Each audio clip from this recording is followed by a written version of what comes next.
Today's announcement by Mrs Groosvin in Newcastle follows yesterday's news that hunter welfare workers are prepared to strike against cuts to the department. But her information clashes with that from Minister Virginia Chadwick's office. Mrs Groosvin claims the closure of 3 offices in Newcastle, Belmont and Singleton are just the beginning.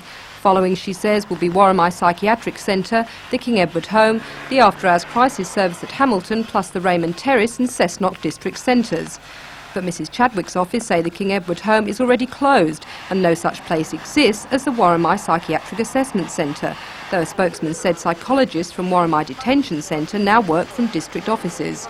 I must say I'm very surprised that the Minister, as a Novocastrian, has slashed services so severely in the Hunter region. And if we look back to August alone last year, we saw 244 notifications alone in this region of children at risk. Now, what is going to happen with those children who are having those problems? Who is going to get to these families who are in some sort of crisis? How are these people going to get access to those services? Mrs Chadwick's office denied that Raymond Terrace and Cessnock will close, but confirmed the Hamilton after-hours service is under review, like all other services in the state. Hunter workers are concerned that jobs will be lost, though this has been strongly denied by the Minister, but Mrs Groosvin says she is certain staff will go.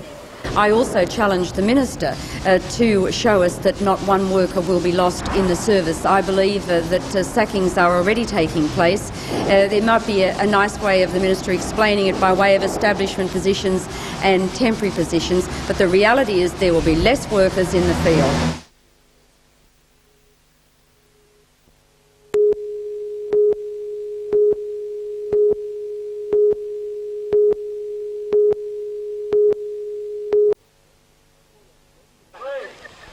Corlett resident groups braved the wet weather to see the official opening of a trail which has taken 3 years to complete. It's now my pleasure to unveil and declare officially open the walkway of Corlett, Midland.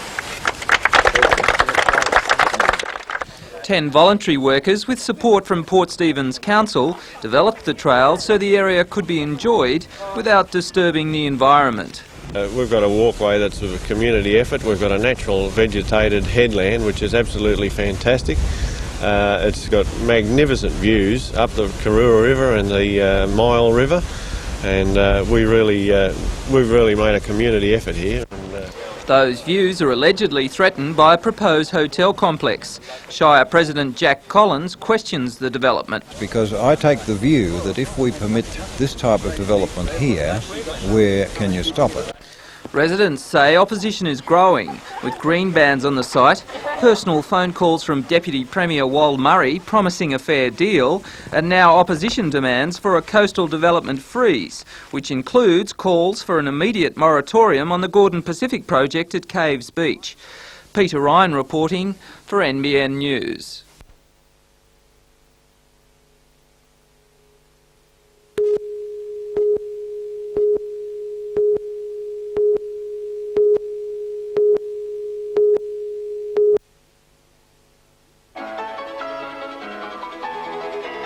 Usually echoing the sounds of the pipe organ, Christchurch Cathedral was today treated to the notes of the classical violin.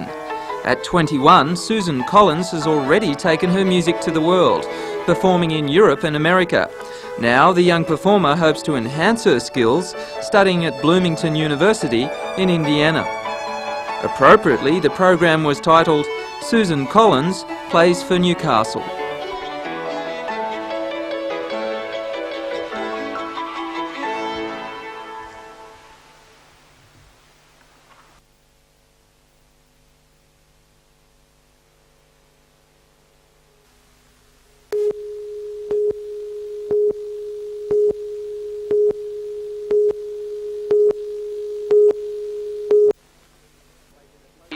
Played in atrocious weather and on a soggy field, it was never going to be a day of flowing backline moves, but the forward battle loomed as the clash of 2 runaway locomotives.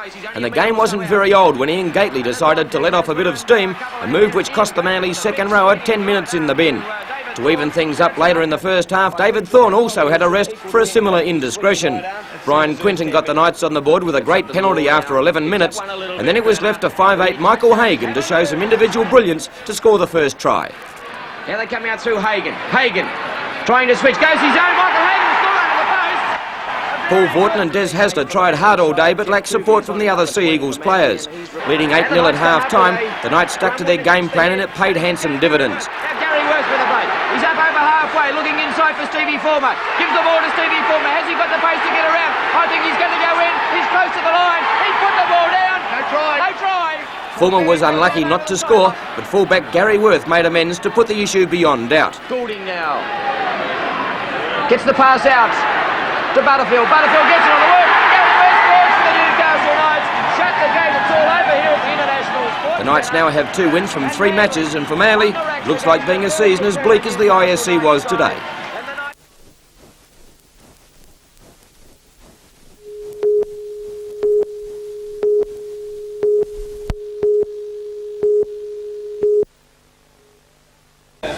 Good afternoon, I'm Rebecca Skinner. Today it's hospital prepared food as normal at the Royal Newcastle Hospital, but tomorrow it'll be a different story when 1,000 members of the hospital's largest union go out on a statewide strike. For all that is, join us tonight at 6.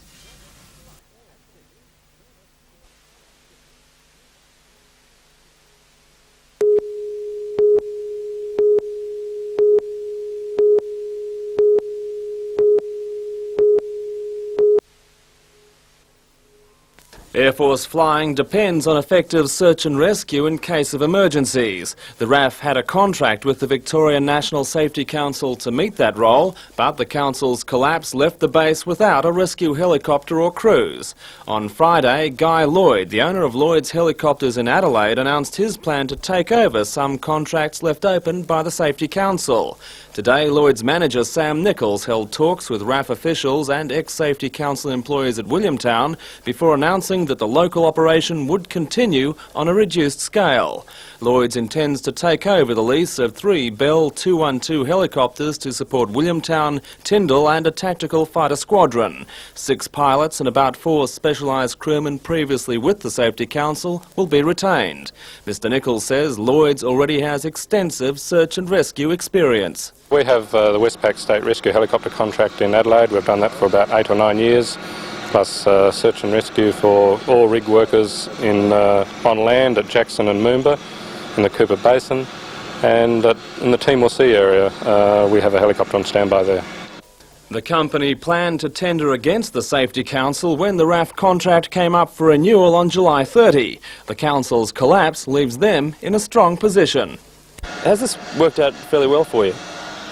You could say that, yes. In what way? Well, it'll give us some extra knowledge of what work they do, and we're sure we'll be able to make a good impression with the Air Force and the local community.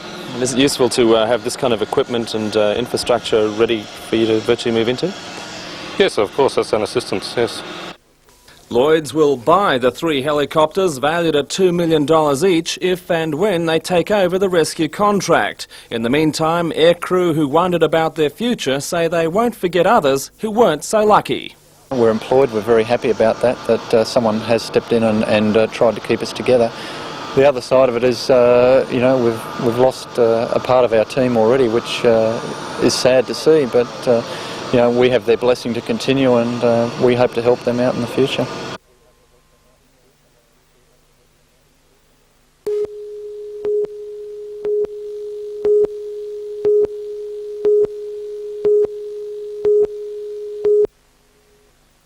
The dispute led to an 8-week-long strike which cost BP Coal $3.5 million in lost production and led to the company instituting an unprecedented action against unions in the Supreme Court.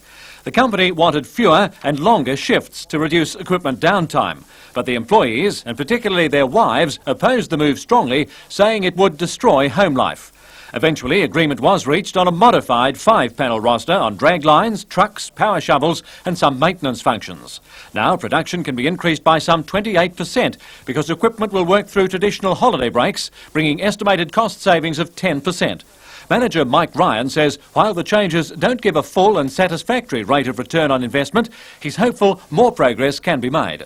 They are enough to keep the operations going and keep it on a reasonably profitable basis while we wait for the market price to improve, or the Australian dollar in fact to move and give us a slightly more profitable operation.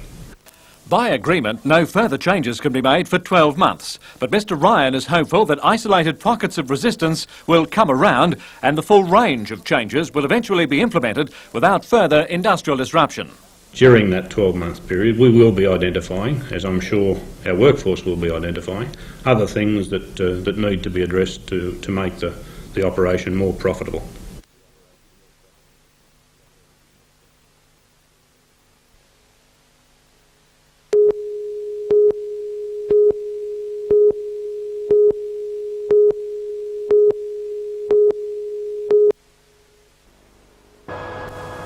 Anyone who swims at beaches near the sewage outfalls in Newcastle and Lake Macquarie knows a pollution problem exists. Just how unhealthy the water is at times was not common knowledge, however, until NBN's Newsnight revealed that the water at some beaches was regularly well above the safety levels set by the SPCC. The worst offender was the small beach known as Blair's Beach, next to the South Swansea headland in the jurisdiction of Lake Macquarie Council. The water there was often severely polluted by raw sewage spilling from an outfall nearby. The council and the Hunter Water Board responded to the story by installing signs at the beach warning of the dangers of swimming there. Now Lake Macquarie Council has gone a step further, closing the beach entirely. Mayor Ivan Welsh says the council did not take the action sooner as it was unaware of how bad conditions at the beach were. Now, if I'd have been made aware of it before and knew that this readings were as high as this, I'd have closed it before. Mayor Welsh says the council is also considering closing other beaches in an attempt to convince the state government to fast-track work on the multi-million-dollar West Lakes sewage scheme. I would hope the government would take this closure as an indication that we might and would therefore speed up the crossing of the channel with the proposed sewage works. The organisations behind the scheme, the Department of Public Works and the Hunter Water Board, however, say the work is progressing as quickly as possible and beach closures will be just one more consideration when they decide priorities. Work is not due to begin until the end of this year.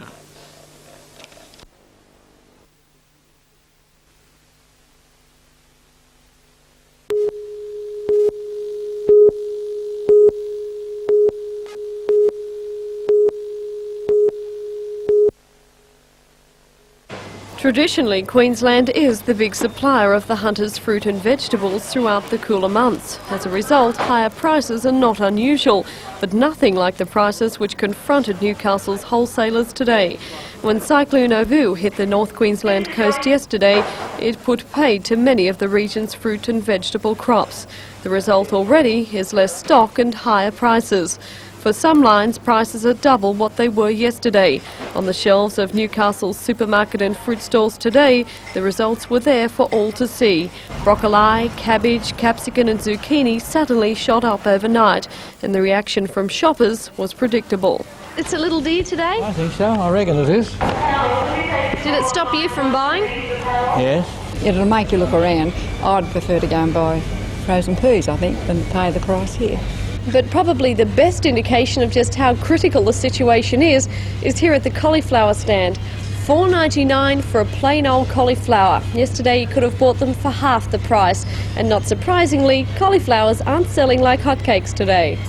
Meanwhile, plans to introduce tea growing to the vineyards of the Hunter Valley seems a long way off, if the reaction of several vignerons contacted by NBN today was any indication. Paul Brockwell from the Department of Agriculture at Midland this week claimed the Hunter was the ideal environment for growing tea, either as a major investment or more likely as a boutique tea with a potential in the tourist industry. But David Hammond of Hungerford Hill Winery said tea would not be suited to the climate of the Colburn district, but rather was a coastal plant. And he added that it was highly unlikely any Hunter vignerons would be introducing tea because of the cost and possible inconvenience of pursuing an alternative industry.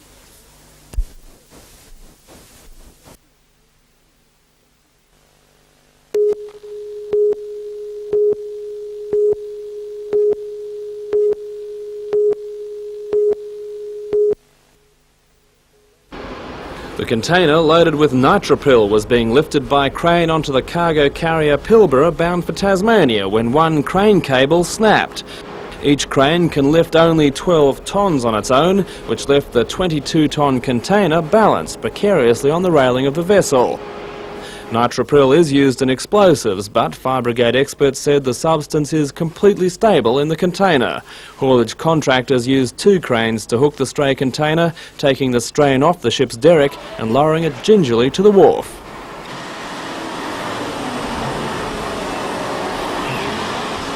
Fortunately, no one was hurt. Wharf workers say thousands of containers are routinely loaded here without incident.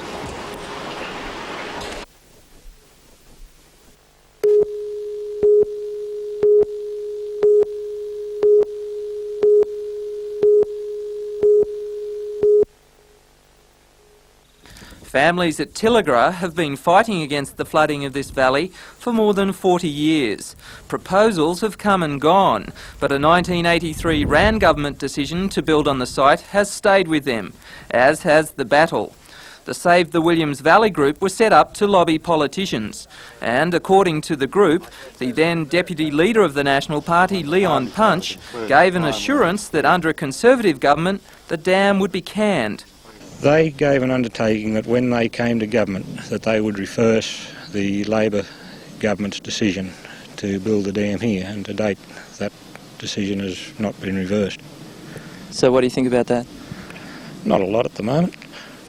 Member for Mile Lakes, John Turner, who campaigned for the last election on a line of opposing the dam, said he believed a site at Johnson's Creek would be a better alternative.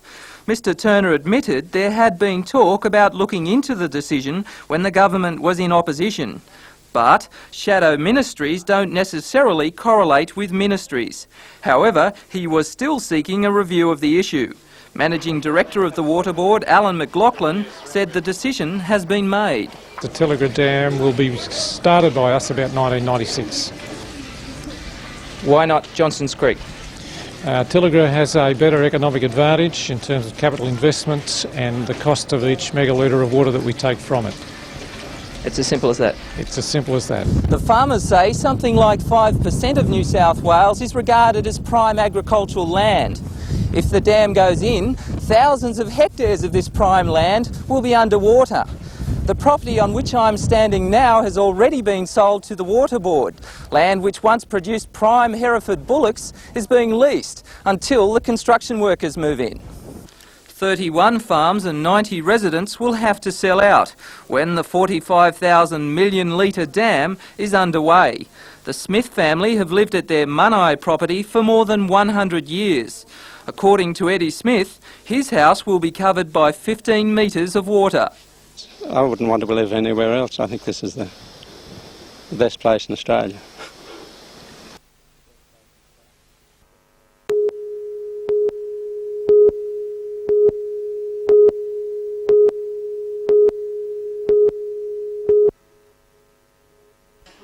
The independent teachers had been vocal at a series of meetings, condemning the Catholic Education Office for interfering in a teacher's private affairs. Julie McLaughlin applied for her position as student coordinator at the St Pius X High School for the second time last February, but was met with a steadfast no. Director of Catholic Education, Monsignor Coulihan, would not meet with the teachers and would not comment today, only to say it has always been the policy of the Catholic Education Office not to make any public comment on any matter pertaining to its employment. Monsignor Coulihan met with the Independent Teachers Association for the first time last night since the trouble began. Carmel Atkinson, the Hunter representative of the ITA, said Monsignor Coulihan called for a complete ban on further comments if the issue is to be resolved. Bans by the teachers to cooperate with the CEO, plus building union bans on CEO projects have been dropped, pending the negotiations. Peter Ryan reporting for NBN News.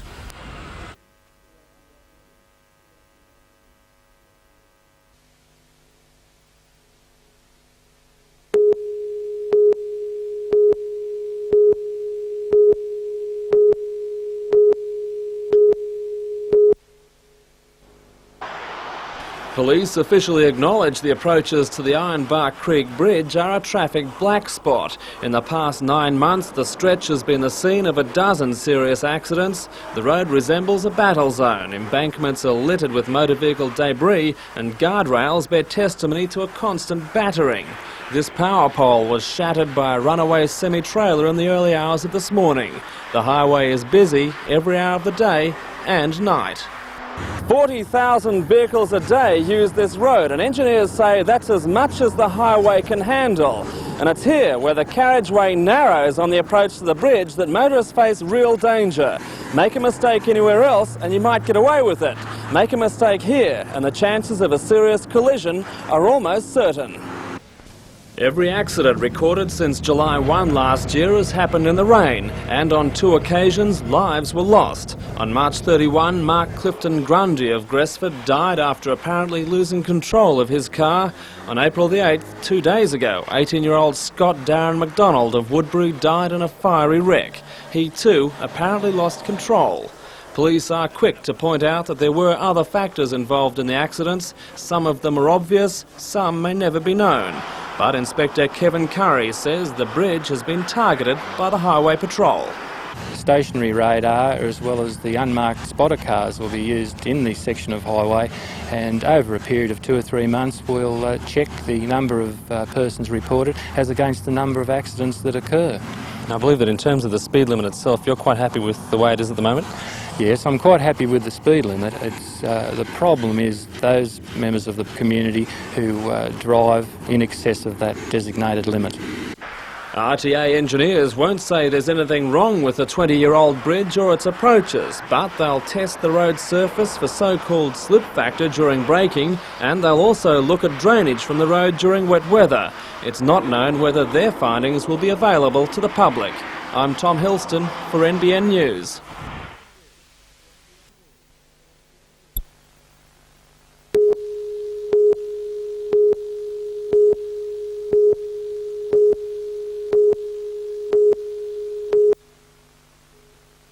In tonight's NBN News, meet the Australian who's become a real English lord. Ted Clinton, a retired gold miner from Bunbury in Western Australia, has arrived in England to claim his birthright. For all the news, join us tonight at 6.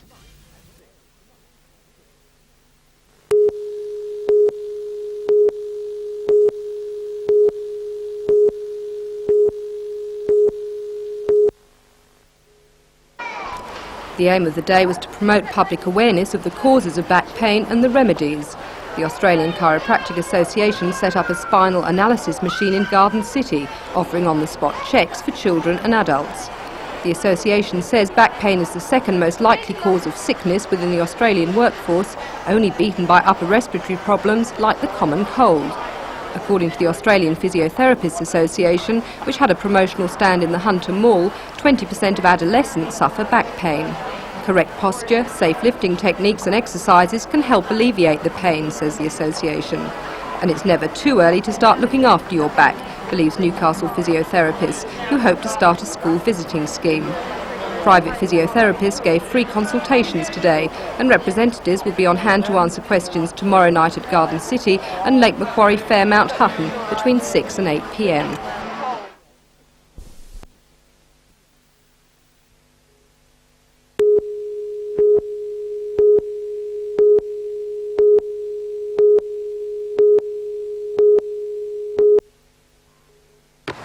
Kemp, who originally came to Newcastle on a one-year scholarship, realised his future was in the City of Enterprise and refused to return to New Zealand. A New Zealand court ruled in favour of Kemp being able to stay in Newcastle in February, but the New Zealand Rugby League changed the laws governing transfers after Kemp's case had commenced, meaning he had to once again apply for a transfer. 3 injunctions were today sought in the New Zealand High Court to prevent the NZRL from interfering with his application to play in Australia. After a lengthy hearing, lawyers from both sides asked for an adjournment in the case to discuss a settlement. They later met Mr Justice Henry in his chambers to seek time to put the proposition to the boards of the New Zealand League and the Knights. No details of the deal were announced in court, but they did give an indication that a resolution would be reached by Friday at the very latest. If all goes according to plan, Kemp will be on the plane to Brisbane on Saturday to take on the Broncos. Darren Curtis, NBN Sport.